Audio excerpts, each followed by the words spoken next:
So now we move on to Nothing's Changed. Great poem. We'll look at the meaning first of all again. So the first kind of meaning or idea that we can take from this is the idea of racism, the idea of we know where we belong, referring to the blacks, and then obviously a little later on the differentiation between the whites and the blacks in terms of how they have their eateries. The whites have a very classy place, and the blacks here the working man's cafe, something completely different. We've also got the feeling and the idea of anger coming through quite a lot, and this is quite prevalent throughout. So this whole last part here is full of anger and frustration, etc. And also at the beginning where he talks about the hot inward white inward turning or anger of his eyes. So there again is anger building and being shown quite clearly. It's good to pick out for comparisons. The segregation that is shown, obviously just entitled District 6, and obviously it's actually put across a little bit in the structure here as well. No sign says it is, but we know where we belong. This here actually shows the segregation that was going on at the time, and there's dozens of references you can pick out throughout from regards to how they eat or how it makes him feel, or even the word boy, which was actually a derogatory term for a South African black male during apartheid, and unfortunately in some places still to this day. So some of the images that we get, they're quite strong images of violence. He leaves a small mean O and he wants to burn the place down with his hands are burning, so that's actually quite a violent image, and he wants a stone or a bomb to shiver down the glass. He actually wants to break it. The wealth and the poverty are cleverly shown to us in images as well. Here we have the whites area and just all the wealth that they have there. To have things like crushed ice, obviously that just seems fancy from the black person's point of view, and the romance of it all with a single rose.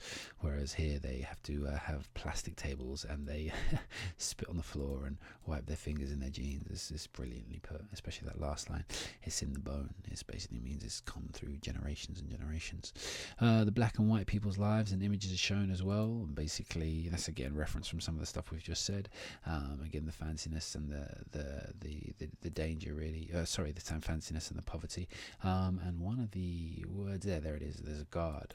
So even just the idea, why is a guard there? The black and white people's lives. Well, basically, the whites have a guard to protect them from the blacks, as it were, or at least to keep the blacks away from their eatery, which is how things really were. So we move on into language. We've got the repetition of the word and here all the way down across here, and dan, and all that is building. It shows a sense of the stress building and him getting angrier and angrier and angrier, and actually that he's got quite a lot of things to be frustrated by. We've also got the alliteration of mean mouth, gives it more impact and makes it more powerful, just before he tells us he wishes for a bomb, and that's just down here and the last lines, and it's actually supported again by the sound of the M coming in small and the mean. The personification of it squats, that's talking about the whites restaurant. When he sees it, there it is, it squats in grass and weeds. Basically the idea is it's like it's almost perhaps taking a dump, like it's squatting to dump, or it's kind of unwelcome, or it's squatting like a squatter. There's so many ways that you can actually take that word. That's why it's a good word to actually analyze. So it's squatting like a squatter, it's something that shouldn't actually be there, and because it has no respect for what's around it. So there's another one, and here we have the another element of language, the simile in the name flaring like a flag. It shows ownership and arrogance and conquest. It's something that's now under something else's control, and maybe that's how the poet is actually seeing it, like the flag, the name of the place, actually like a conquestial flag over what he deems to be his South Africa. Okay, so some of the structure here, obviously it's free verse showing the emotions he's going through. There's no actual set kind of rhythm going through here.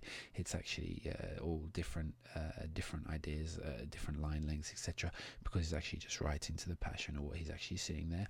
The structure is three similar length stanzas, and then you've got this one short stanza, then another three stanzas there, and basically that's supposed to be the segregation, 3 on one side, 3 on the other, and this being a border. So the poem is kind of like self-segregated in itself.